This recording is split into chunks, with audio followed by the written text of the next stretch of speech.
Hi everyone, my name is Tetsuya, and I am from Japan. I am a Singapore lover and a frequent visitor to Singapore. If you are a Singaporean person, I think maybe you might also like Japan for tourism. So, I hope you are also interested in how Japanese think about Singapore.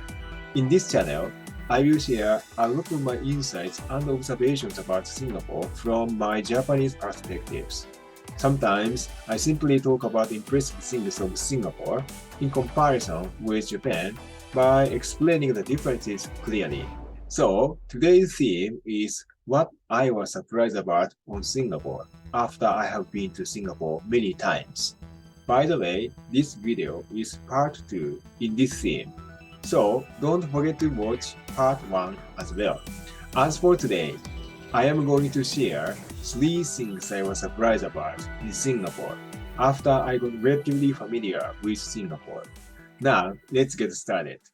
So, the first thing I was surprised about Singapore was a Singaporean tourist.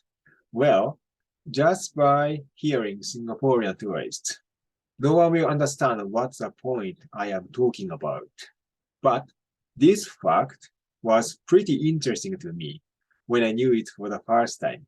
In the past, I checked the world tourist number ranking, and what drew my attention was that Malaysia always surpassed Japan and stayed at a relatively good position in the ranking every year. Well, some of you might have gotten to say, hey, why about Malaysia? Aren't you talking about what you were surprised about on Singapore? Yes, this is actually connected to the surprising fact about Singapore, in fact. Maybe, I guess, there will be also some people, especially Singaporean people, who might have been able to guess the point I am going to talk about. Yes, what was really surprising and interesting to me was that the main reason why Malaysia stayed at high position in the ranking was because of Singaporean tourists. So, without Singaporean tourists, how many tourists do you think Malaysia would lose? It's amazing, but Malaysia would lose about a half of their tourists. So the number of tourists of Malaysia was largely supported by Singaporean people, and it was one of the biggest factors that prevented Japan from surpassing Malaysia in the world tourist ranking for many years. Of course, to Japan, a lot of Taiwanese tourists and Korean tourists come, but they needed to take a plane to come to such as Osaka, Tokyo. So it is not as hassle-free as in case Singaporean tourists go into Malaysia, because Singaporean people can just simply drive to Malaysia.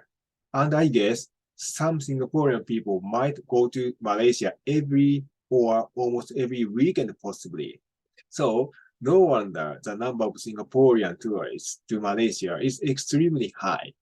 I said no wonder, but still to my Japanese viewpoint, this phenomenon is pretty interesting and surprising. Moving on, so the second thing I was surprised about Singapore is early morning. One day, I saw something really interesting in early morning in Singapore.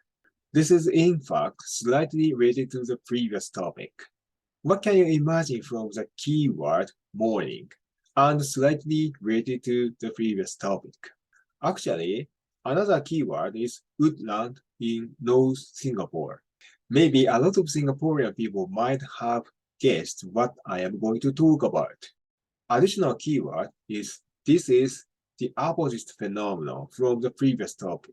Yes, a lot of people who live in Johor in Malaysia cross over the borders into Singapore in the early morning. To me, Japanese, this was also a very interesting phenomenon I would never be able to see in Japan. I have heard that there are people who live in Johor and go to work in Singapore because living cost in Johor is lower than in Singapore. I once took a night bus from Kuala Lumpur in Malaysia to Singapore, and I encountered this phenomenon. I really did not expect to see this. There was an extremely huge crowd at the border, and I felt it was a Singaporean version of rush hour. At the Singapore immigration, there was a long queue of people, and it was chaotic. Some immigration officers were yelling, saying, "Queue properly," with a really angry tone of voice. But it was totally uncontrollable. Japanese version of rush hour is, as you might have seen or known, the jam packing train and station rush hour. Both rush hours are really horrible, and I don't want to experience either of them anymore. At this time, because of too long a queue at immigration, I could not catch my bus I had been taking from Kuala Lumpur, and I got really confused of what to do to go to Singapore, especially because this was a first time experience of missing my bus, and didn't know there was a bus I could take from the border to the city center of Singapore. Actually, I was a little bit scared with this incident. So moving on. So the third thing I was surprised about Singapore was the price. Again, this is related to the previous two topics.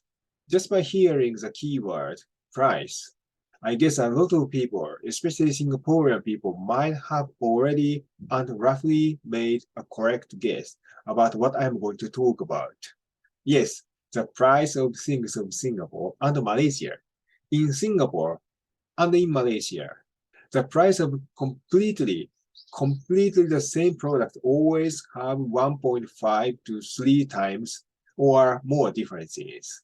Even though Johor and Singapore are next to each other, which takes only 20 to 30 minutes between commercial areas. Everything becomes extremely cheap in Malaysia. Any packaged snack becomes half price.